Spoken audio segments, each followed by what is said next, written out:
ngeresmiin ya. Mas Dias tukeran tempat ya sama saya. Gak apa-apa Mas. Enggak, saya dapat stiker Mas Dias di sini.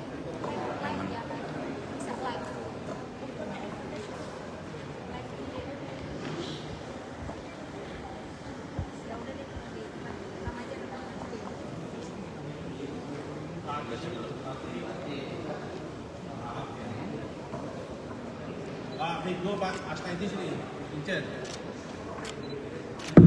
Bisa Ji. Assalamualaikum warahmatullahi wabarakatuh.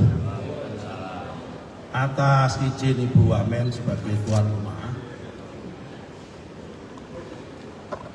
Bu Wamen yang kami hormati, Pak Gubernur Dedi yang kami hormati, beserta Pak Wali Kota, Pak Bupati Bogor dan Bupati Bekasi, Pak Dirjen, Bu Dirjen, Pak Sekjen PU. Alhamdulillah siang ini, dari pagi sampai siang ini kita rapat untuk pembahasan masalah penanggulangan banjir di kawasan Bekasi dan Bogor, pengendalian banjir di kawasan Bekasi, Bogor dan Jawa Barat secara komprehensif dalam konteks jangka menengah yang bisa kita lakukan.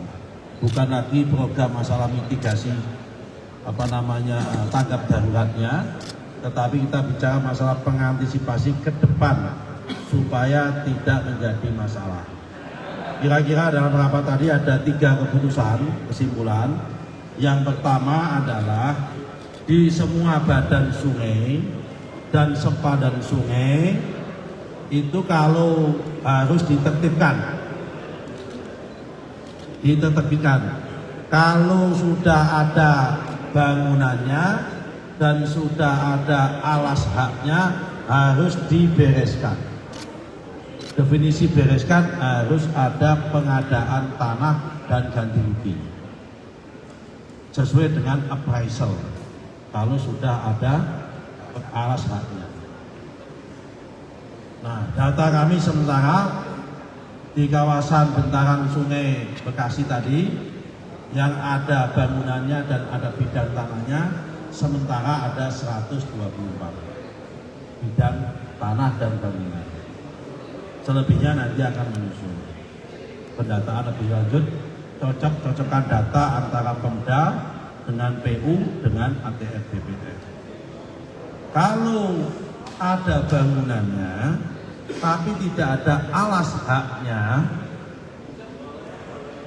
nanti akan kita tertibkan dengan ada pendekatan yang sangat manusiawi, tentunya dengan ada kerahiman. Yang berhak, yang bersangkutan juga tidak berhak untuk menuntut ganti rugi. Kenapa? Belum ada alas haknya. Tetapi pemerintah tidak boleh semena-mena terhadap rakyatnya, karena itu tetap dengan menggunakan pendekatan kemanusiaan.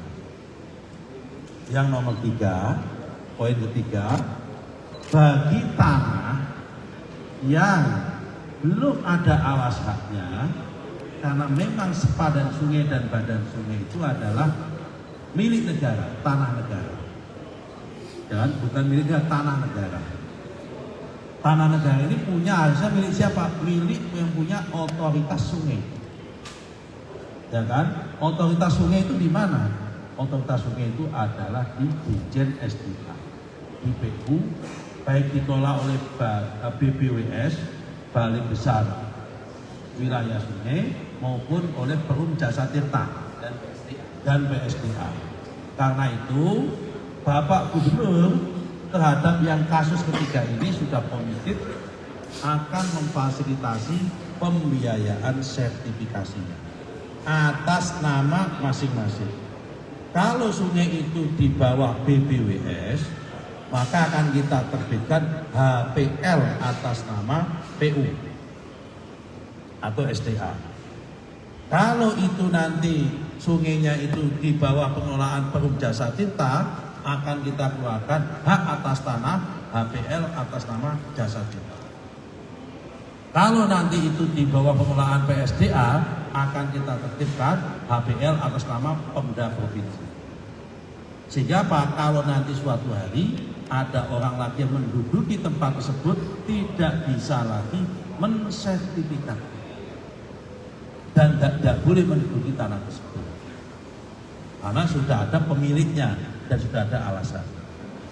Nah, poin kedua, setelah tadi masalah badan sungai dan bentangan sungai, kita juga akan menertibkan sempadan situ dan merevitalisasi situ-situ yang sudah punah, yang dulunya diklaim sebagai tanah timbul, akan kita kembalikan. Gitu. Di Jawa Barat saja kawasan Bekasi Bogor, menurut data sementara ada 32 situ yang punah. Nah, kemudian poin ketiga yang akan kita lakukan adalah revitalisasi irigasi dan bendungan dan pembangunan bendungan dalam konteks penanggulangan banjir. Semua ini Bapak-bapak Ibu sekalian dalam rangka sinkronisasi ini membutuhkan pengadaan tanah. Karena pembangunan itu titik krusialnya adalah lahan itu ada di tanah. Nah, sebelum ada pengadaan tanah, ada dulu namanya penlok. Nah, penlok itu yang menetapkan siapa? Yang menetapkan adalah kepala daerah. Kalau proyek strategisnya itu ada dalam wilayah satu kabupaten, maka penloknya yang menetapkan adalah bupati atau wali kota. Tapi kalau penloknya itu lintas kabupaten lokasinya, maka yang menetapkan penloknya adalah Pak Gubernur. Sungai ini lintas kabupaten, karena dia melintas di Kabupaten Bekasi, melintas di Kota Bekasi, melintas juga di Kota dan Kabupaten Bogor, maka ini penloknya harus ditetapkan oleh Pak Gubernur. Hasil sementara rapat tadi, tiga-tiganya ini komitmen. Kalau bisa penloknya akan selesai di pertengahan bulan April, pengadaan tanahnya selesai di akhir bulan Mei, bulan Juni sudah mulai proses pembangunan baik itu normalisasi sungai, tanggul dan sempadan sungai maupun situ maupun irigasi dan bendungan. Saya kira ini dari kami, selebihnya silakan Pak Gubernur, nanti terakhir Ibu Wamen. Monggo Pak Gubernur. Ya, terima kasih Pak Menteri ATR, Bu Wamen. Secara prinsip ini adalah langkah maju dalam penanganan banjir di wilayah Jawa Barat, terutama yang menjadi sorotan hari ini adalah wilayah Bogor, Bekasi. Sebenarnya ditambah Kerawang, dan di wilayah selatan juga sekarang Tasik mulai banjir, Sumedang mulai banjir, Bandung langganan, Kabupaten Bandung mulai banjir, Cianjur mulai banjir, dan Sukabumi banjir, Cirebon banjir, hampir semua wilayah. Tetapi hari ini adalah kita bicaranya sudah pada bicara teknis, tidak lagi penanganan tanggap darurat, menyiapkan bahan sembako, kemudian menyiapkan alas tidur, menyiapkan selimut, tapi kita fokus pada rehabilitasi bencana. Dan seluruh rangkaian apa yang disampaikan oleh Pak Menteri ATR, kami menyambut baik dan akan bekerja untuk menyiapkan kerangka acuannya. Pertama, penloknya tentunya harus kami siapkan dengan cepat. Yang keduanya pembiayaan. Nah, pembiayaan ini nanti terintegrasi, pembiayaan oleh pemerintah pusat, pembiayaan oleh pemerintah Provinsi Jawa Barat, pembiayaan oleh pemerintah kabupaten kota secara bersama-sama. Karena angkanya relatif besar berdasarkan hitungan kami. Untuk itu, mudah-mudahan seluruh kerangka kerja yang terpadu di Kabinet Merah Putih ini adalah kerangka kerja untuk dua hal menurut saya stimulusnya. Yang pertama adalah penanganan banjir, tetapi di balik penanganan banjir ada stimulus yang kedua, yaitu penanganan ketahanan pangan. Karena efek dari sungai ujungnya adalah areal pertanian. Efek areal pertanian ujungnya adalah produktivitas beras. Jadi mengembalikan fungsi sungai, mengembalikan fungsi danau atau fungsi situ, mengembalikan fungsi rawa-rawa, dan hari ini Gubernur Jawa Barat mengeluarkan peraturan gubernur yang melarang alih fungsi lahan di seluruh provinsi Jawa Barat, lahan yang menggunakan areal hutan, alih fungsi lahan areal perkebunan, alih fungsi lahan areal pesawahan, alih fungsi danau, alih fungsi sungai. Dan ini akan mempengaruhi seluruh regulasi perizinan Jawa Barat, dan insya Allah nanti seluruh areal alih fungsi ini akan berdampak pada peningkatan produktivitas pangan. Saya pikir itu saja. Terima kasih. Bu Diana, yang teknis paham. mohon izin Pak Menteri dan juga Pak Gubernur. Alhamdulillah hari ini tadi kita sudah melakukan rapat koordinasi untuk pengendalian banjir ada di Jawa Barat, pengendalian banjir yang di Jawa Barat. Kemarin hari Kamis kita juga sudah bertemu dengan Bapak Gubernur DKI Jakarta dan satu lagi mungkin nanti untuk di Jawa yang urgent di tengah-tengah DKI Jakarta ini adalah Banten. Jadi nanti kita akan melakukan rapat bersama lagi dan selanjutnya kami nanti akan melaporkan hal ini untuk bersama-sama di tingkat pusat ya, kita melakukan koordinasi di tingkat pusat agar semuanya bisa bersinergi. Itu yang penting untuk mengurangi banjir yang ada di daerah DKI Jakarta dan Jawa Barat ini. Saya yakin di provinsi lain juga akan terjadi hal yang sama seperti ini dan kalau yang detail terkait dengan masalah penanggulangan banjir yang saat ini belum selesai adalah untuk penanggulangan tanggul-tanggul yang sampai dengan saat ini kami masih membutuhkan lahan dan lahan ini tentunya kami harus bersama-sama dengan para pemangku kepentingan yang ada di daerah, Bapak Bupati, Bapak Wali Kota dan juga Gubernur serta Menteri ATR. Mudah-mudahan kalau tanah tadi yang disampaikan oleh Pak Menteri kita bisa melakukan identifikasi dan datanya sama semuanya. Bulan April kita bisa melakukan penlog selesai dan akhir Mei kita juga bisa melakukan pembebasan lahannya sehingga Juni kita bisa menindaklanjuti untuk pembangunan tanggul-tanggul di seluruh panjang DKI yang tadi masih ada 19,4 km yang belum selesai dan nanti untuk kolam retensi pun kami juga akan melakukan pembangunan ada sejumlah 8 kolam retensi dan beberapa situ dan mudah-mudahan dengan koordinasi dan kolaborasi ini akan membantu untuk melakukan pengendalian banjir di DKI Jakarta, Jawa Barat dan juga di Banten. Terima kasih.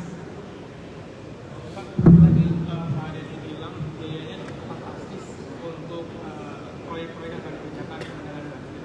Itu kalau boleh tahu, kalau nggak bisa perinci proyeknya berapa, total nilai proyek yang harus dikeluarkan pemerintah pusat dan pemerintah daerah untuk mengendalikan banjir Jawa Barat berapa ya? Sama Pak Nusron tadi bilang bahwa akan lebih manusiawi untuk menyelesaikan masalah di masyarakat yang ada di sepanjang sungai. Ada bangunannya tapi nggak ada alas lahannya. Itu boleh dielaborasi lebih lanjut sedikit Pak? Manusiawi itu maksudnya apa ya? Jadi begini, sebenarnya kalau kita mengacu peraturan secara kaku, orang yang membangun tidak punya lahan bukan dia kan dia menyerobot tanah. Kalau kita bawa kepada ranah pidana yang bersangkutan bisa masuk penjara. Tapi masa negara memenjarakan warga negaranya? Kan nggak manusiawi juga, betul kan? Nah karena itu kita pendekatan manusiawi pertama dialog. Syukur-syukur mereka bersangkutan sadar sehingga mau pindah dengan sukarela tanpa ada kehakiman.